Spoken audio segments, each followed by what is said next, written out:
Otra vez continuamos con nuestro estudio de la obra de Cristo y en nuestra última sección vimos brevemente la visita del niño Jesús y su visita a Jerusalén a la edad de 12 años, en la cual él impresionó a los doctores de la ley con su conocimiento y sus preguntas y manejo de las cosas de Dios. Ahora vamos a movernos a la entrada pública de Jesús al principio de su ministerio terrenal, así como se relaciona a su bautismo en el río Jordán por Juan el Bautista. Ahora, antes de que veamos el mismo bautismo de Jesús, yo quiero pasar unos cuantos minutos hablando sobre el carácter radical de este ritual que fue iniciado a la citación de Juan el Bautista. Lo que es tan radical sobre esto es que, en primer lugar, la voz de la profecía en Israel había estado en silencio por 400 años. Y tenemos esta tendencia de mirar hacia el pasado como un telescopio en la historia y pensamos que había un milagro detrás de cada arbusto o que había una aparición de profeta cada viernes allá en Israel. Pero el profeta que había sido enviado por Dios en los días del Antiguo Testamento, entregando su palabra a través de su boca, tenía un rol alto y muy importante en las vidas de las personas, pero esa voz de profecía cesó con Malaquías. Y 400 años pasaron y no había ni una palabra de Dios y no había más revelación especial que Dios estuviera dando a su pueblo. 4 siglos es mucho tiempo, eso nos lleva a 1610, antes de que los peregrinos siquiera hubiesen llegado a las costas de América. Mucha historia pasa en 4 siglos. Pero ahora, de repente, después de 400 años de silencio, en el desierto viene este hombre viniendo del lugar tradicional de reunión de Dios y sus profetas, el desierto mismo, llevando el tipo de ropa que los judíos asociaban con el ascetismo de algunos profetas en el Antiguo Testamento. Y claro está, él habla como uno que tiene la autoridad de Dios. Ustedes saben, en los primeros días de la iglesia cristiana en el siglo I, Juan el Bautista atraía más interés de las personas en Israel que Jesús, por la precisa razón de que su voz era una restauración de la voz profética. Pero la cosa más radical de su apariencia no era cómo él se veía o cómo se vestía, o aunque él era un profeta después de 400 años. Pero lo más radical fue lo que hizo. Él llama a la gente de Israel al río Jordán para que se bautizaran. Y tenemos que entender que el bautismo de Juan no es idéntico al bautismo que Jesús presenta en la iglesia del Nuevo Pacto. Hay varias conexiones entre ellos, pero a la vez el bautismo de Juan tiene que ser más asociado con el proceso del Antiguo Testamento. En el Antiguo Testamento, los judíos tenían un ritual llamado bautismo proselitista, que era restringido solo para aquellos gentiles que se convertían al judaísmo. Y en las categorías del pacto del Antiguo Testamento, los gentiles eran extranjeros al pacto. Ellos estaban fuera de la comunidad del pacto de Israel y ellos eran considerados por naturaleza que eran sucios, impuros, inmundos. Así que si un gentil se quería convertir al judaísmo, ellos tendrían que seguir un procedimiento, y por el cual estaba este procedimiento de un bautismo proselitista, por el cual ellos tenían que seguir un ritual de limpieza para poderse convertir en miembros dentro de la comunidad del pacto de Israel. Entonces aquí, de repente, viene Juan y en vez de llamar a los gentiles a este acto de limpieza, él hace lo impensable. Él está llamando judíos a que se sometan al ritual proselito de limpieza. Y esto ofendió en gran manera a los fariseos y a los líderes religiosos que venían de Jerusalén para ver lo que Juan estaba haciendo. ¿Qué estás haciendo? Somos hijos de Abraham. No tenemos que estar sujetos a este tipo de asuntos. ¿Por qué tenía Juan este ministerio? ¿Recuerdan en el Antiguo Testamento que los profetas, particularmente Isaías, habló sobre la venida del Mesías? Pero antes de que el Mesías llegara, iba a venir alguien que vendría y prepararía el camino para el Mesías. Y Juan es aquel ungido de Dios para ser el que estaba llamando como una voz en el desierto: preparen el camino para el Señor, enderecen sus veredas. Y así, en esta misión preparativa a la cual Juan es enviado y para la cual Juan está consagrado por Dios, él está ahora llamando a la nación entera de Israel a que se sujete al bautismo. ¿Por qué? ¿Cuál era su mensaje? Él entra al escenario y su mensaje es simplemente arrepentíos. ¿Por qué? Porque el reino de Dios se había acercado. El reino de Dios, aquel que los judíos tanto deseaban en las profecías del Antiguo Testamento, se había dado a la expectativa de la venida del reino, de la venida de Cristo. No había un tiempo específico dado para la venida del reino y de la venida del Mesías. Y lo que Juan está diciendo es que el reino se ha acercado. El reino de Dios está a punto de avanzar. Y él usa una metáfora e imágenes para describir la urgencia del momento, donde él dice: el hacha está puesta a la raíz de los árboles. Y él usa esta imagen del leñador que sale y va a cortar un árbol, y él empieza con la coraza y luego se acerca más al centro y tiene que seguir penetrando más y más hasta lo más rústico y llegar a la raíz del árbol antes de que el árbol pueda así caer.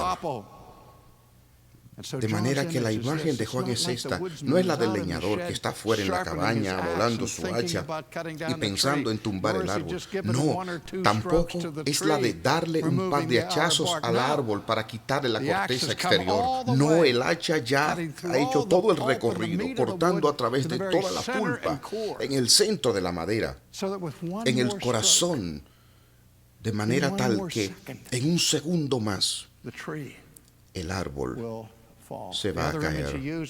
La otra imagen que él usa es la del aventador en su mano, donde dice el leñador: es tiempo para la cosecha, y se separa el trigo de la paja.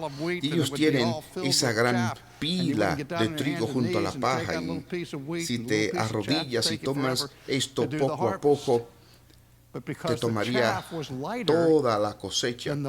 Pero siendo que la paja es más liviana que el trigo, ellos tomaban este aventador y lo metían dentro de la pila de paja, y así lo levantaban al viento, y así la brisa, aunque ligera, se llevaba esta paja.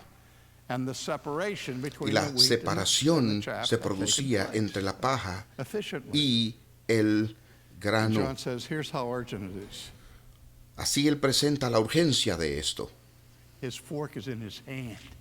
Su aventador está en su mano. Él está listo para poner su aventador allí. Es un momento de crisis, de separación. es ahora, va a proceder y el momento es real para Israel. El rey va a aparecer, el Mesías está en el umbral y ustedes no están listos, no están limpios. Así que por la ley de Dios, anunciada por la boca del profeta Juan el Bautista, una nueva regulación ha sido impuesta sobre el pueblo de Israel, de manera que ellos, como los gentiles, deben purificarse en preparación a la venida del Rey. Permítame leer un poco del ministerio de Juan del Evangelio según San Juan. Este es el testimonio de Juan. Esto es de Juan capítulo 1.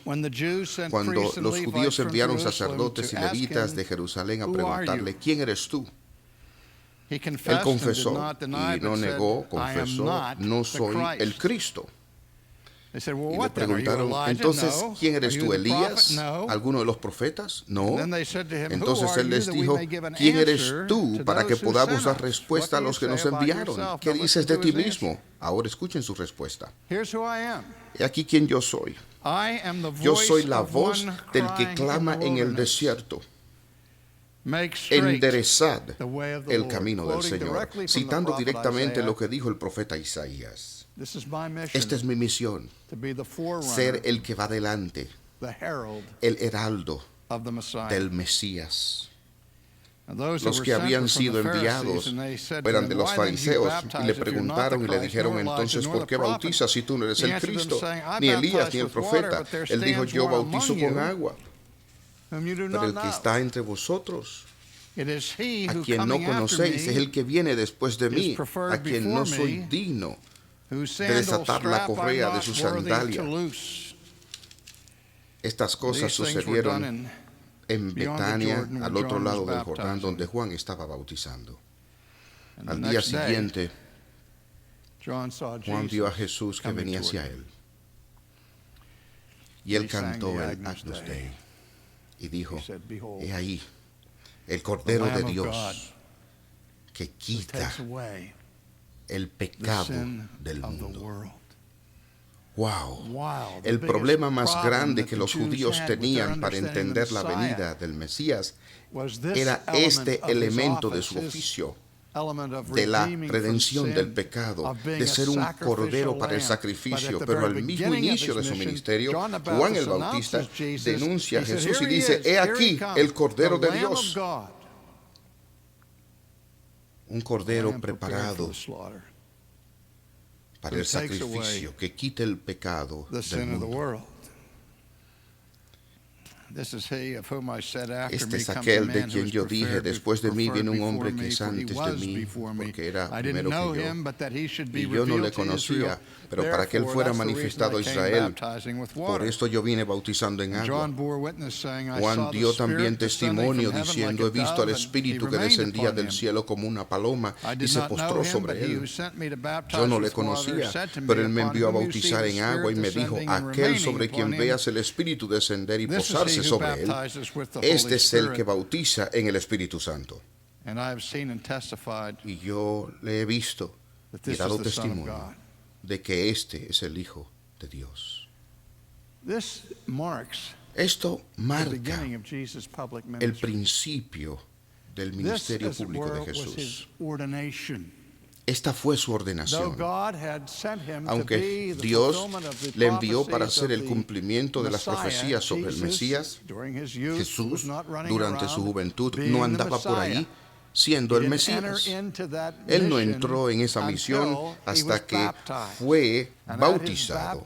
Y en su bautismo, él fue ungido para esa misión, para cumplir lo que dice Isaías 61, que dice, el Espíritu del Señor Dios está sobre mí. Jesús dio sí su primer sermón público sobre ese texto de Isaías 61 que fue leído en la sinagoga. Y Jesús dijo, el rabí invitado, el huésped del día, su sermón fue muy corto y al punto. Él simplemente anunció a la gente que estaba allí, hoy esta escritura se ha cumplido en medio vuestro. Si ellos tenían algún entendimiento del texto de Isaías 61, ellos debieron entender lo que él decía. Él decía, yo soy el Mesías, esta es mi misión, para cumplir todo lo que se ha anunciado por Isaías en el capítulo 61. Así que esto marca el inicio de su ministerio. Es en ese momento que el Espíritu de Dios desciende y le unge. Eso es significativo. Eso significa que la obra de Cristo no es hecha por la naturaleza divina vestida de ropas humanas. Este es el Jesús humano quien es ungido por el Espíritu Santo para cumplir esta misión del Mesías. Ahora, en la versión de Mateo, de el bautismo de Jesús, escuchamos un pasaje breve que yo entiendo que es de suma importancia si es que vamos a entender todo el significado de que Jesús fuera bautizado. En Mateo capítulo 3, leemos en el versículo 13, entonces Jesús llegó de Galilea al Jordán, a donde estaba Juan, para ser bautizado por él. Pero Juan trató de impedírselo. ¿No es esto interesante? Juan ha sido enviado como el heraldo del Mesías. Él es aquel que anuncia a Jesús cuando viene. Y Jesús viene a Juan y le dice, viene a ser bautizado por ti. Tú no puedes hacer eso. Ahora Jesús quiere prevenirle. Y dice, yo necesito ser bautizado por ti. ¿Y tú vienes a mí? ¿Qué pasa con eso? Recuerden que ya había dicho que aquel que viene después de mí es antes de mí. Y yo no soy digno de ni aún desatar sus sandalias. Y ahora Jesús viene y le dice, por favor, ¿me puedes bautizar? Yo no puedo hacer eso. Yo te he llamado el Cordero de Dios. Y el Cordero de Dios que quita el pecado del mundo tiene que ser un Cordero perfecto. Tiene que ser un Cordero sin mancha. ¿No entiendes, Jesús, que este ritual es para pecadores? Esto no se aplica a ti. Sería un escándalo para ti ser bautizado por mí. Lo has entendido mal. Imagínense la presunción de Juan el Bautista tratando de instruir a Jesús.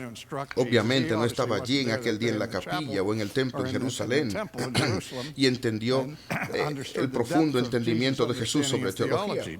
Pero Jesús no tenía el tiempo para un seminario teológico en este momento. Y aquí cómo le respondió. Él le dijo a Juan, deja ahora o permite que así sea ahora, porque nos es propio cumplir toda justicia. No tengo tiempo para explicar todo lo que está envuelto aquí, Juan, pero confía en mí sobre esto. Deja que así sea ahora, déjalo así, hazlo. ¿Por qué? Porque es necesario para mí cumplir toda justicia. No creo que haya ninguna otra pregunta más importante que esta en el Nuevo Testamento que defina la obra de Jesús. Jesús fue enviado a cumplir toda justicia. Y lo que eso significa para los judíos era obedecer toda jota y tilde de la ley. Porque ahora Jesús no estaba obrando en su bautismo por sí mismo, sino por su pueblo. Y así a su pueblo se les requiere guardar los 10 mandamientos. Él guarda los 10 mandamientos. Si a su pueblo se les requiere que se someta al rito del bautismo, Él se somete a este en favor de ellos. Porque la redención que fue comprada por Cristo no se restringe a su muerte en la cruz.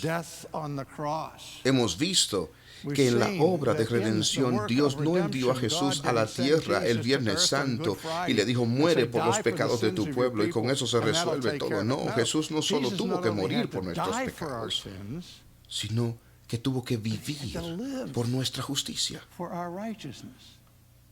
Si todo lo que Jesús hizo fue morir por nuestros pecados, eso quitaría toda tu culpa y te dejaría sin pecado a los ojos de Dios, pero no justo.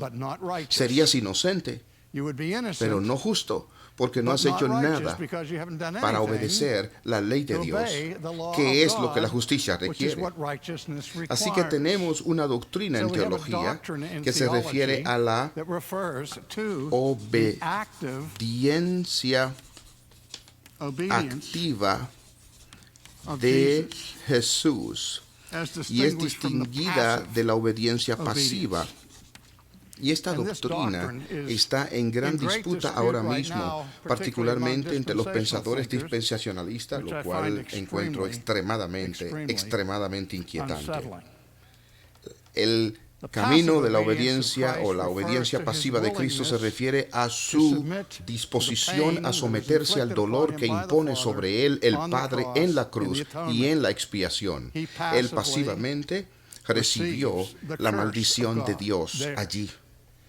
La obediencia activa se refiere a toda su vida de obediencia a la ley de Dios por medio de la cual se cualifica para ser el Salvador.